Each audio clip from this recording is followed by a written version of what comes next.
This car build has a bed, 2 hatches, 2 tables, storage underneath with a recliner that has multiple angles. It can easily convert from a single person to a 2-person car by removing 3 screws, and it only cost me $40. I also made another video on these blackout sunshades in my Vanlife car build playlist. I'm not going to waste any more time, so let's get straight into this. Now the first step of this build is to, of course, remove all the seats from the vehicle other than the driver's seat. To remove the backrests, the bolts can be accessed by putting your seats down. And for the rear seat cushion, you could just pull them upwards and they pop out of their clips of your vehicle. Some may have a tab that you have to pull to release the cushion. Next is the passenger seat, and to access all 4 bolts, just move the seat forward and back to get access to them. There will be around 3 wires that you gotta disconnect. So the first measurement you guys want is a diagonal in between these two. Reason being, so you could take the whole platform out and just slide it out. So from here to here, we got about 38.5 inches. I'm gonna be taking off 1 inch. That way we have ½ inch of playroom in between these 2 corners. That way I could still slide it out without completely tearing my car apart. The other reason why we want this into 2 parts is because, of course, I don't want this to be a single person car all the time. Sometimes I do want to carry a passenger. Sometimes I do want to have my back seats in here too. So having it in 2 parts, I'll be able to just take this section off and then I'll be able to put the passenger seat there. And if I do need more room from there, I'll just be able to lift this up and take it out just by removing some screws. If you guys have a friend to help you, have your friend hold that board and pull it inwards. You could even get a heavy object like a tire or something, just pressing it up against there. Once you do that, take your measuring tape, hook it on there and pull it as far as you can. All I did was take a spare piece of wood, stand it up, level it out. From there, matched up my measuring tape and made sure it was level, and then that got my total distance.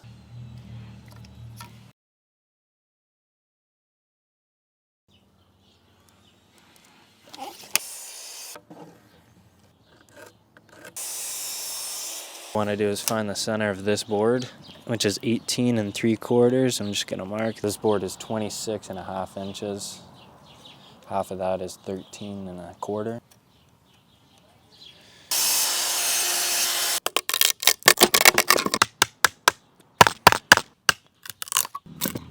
This is for the piece of wood, and then I'll be able to slip my fingers underneath and pull up the hatch.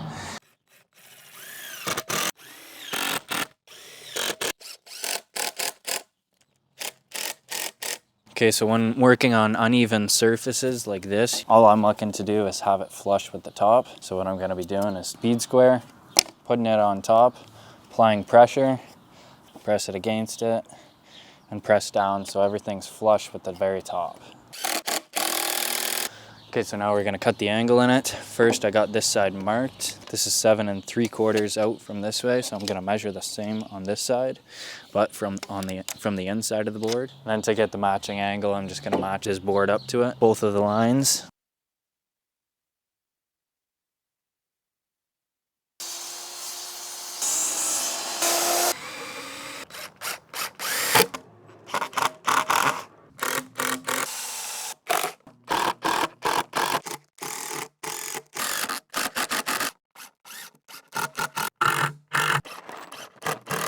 And I already centered everything out. So on each side, it's the exact same. So 4, just about 4.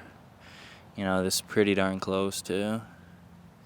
Another way to do this without measuring it, just take your square, put it up to there, make sure everything's flush, hold it down, just mark it on the bottoms.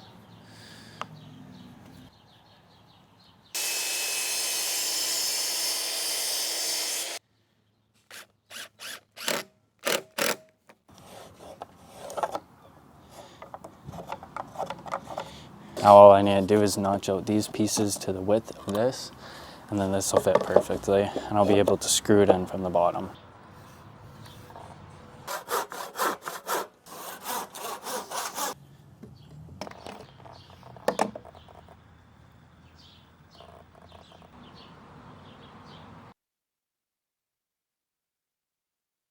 I'll be able to lift it up like this, and it's going to be extended at the end, so then it could work as a hinge system, but I'll also be able to pull this whole system out. So I determined this is how far I want it to stick out, so I'm going to make sure I mark that. But before I mark it, I want to of course make sure everything's square. Okay, so now that I could see that everything's square, I'm just going to be marking it on the, mark those, mark the sides too, all for the notching. Same with right here.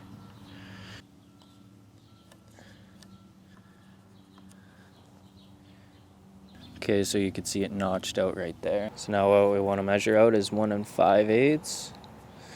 Do that there. Do the same over here. And then this bird shit just dropped right beside my head. Bottom even. So we got 1 5/8.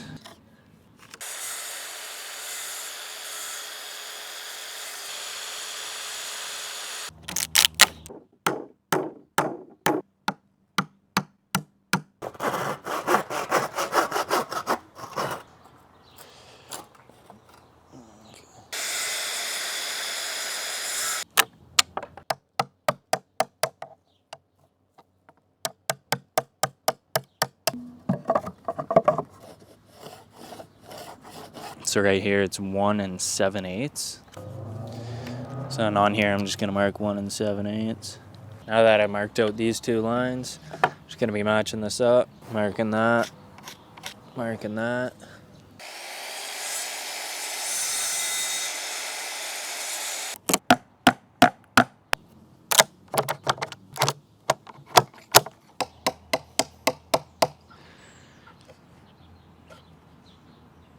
Okay, so I was gonna have the boards going vertically just like this, but I decided to actually have them going horizontally. That way no one can see what's inside of my car as easy. So to get the lengths for these boards, I'm gonna be placing the speed square up against it and then backing them up into it as far as it could go. All I'm gonna do is just mark it. So that's the first one. And I'm gonna be doing about a 1/4 inch spacing.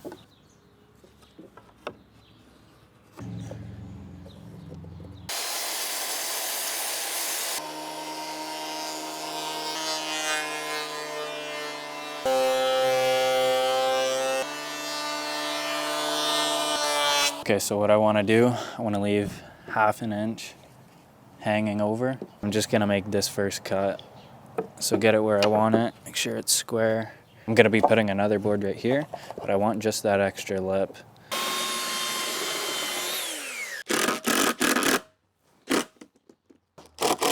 So what you guys want to make sure you only do is only screwing into these beams right here, not these ones. These ones are for support, but these ones are the only ones it's going to be anchored in. Here's the progress on it.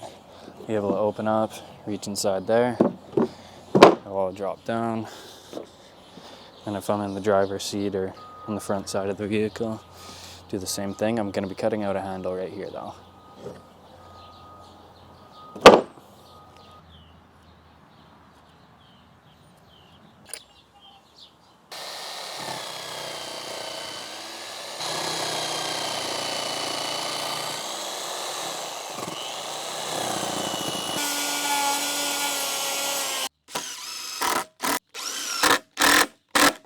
Left this part for last just because I wanted to fill in the gap.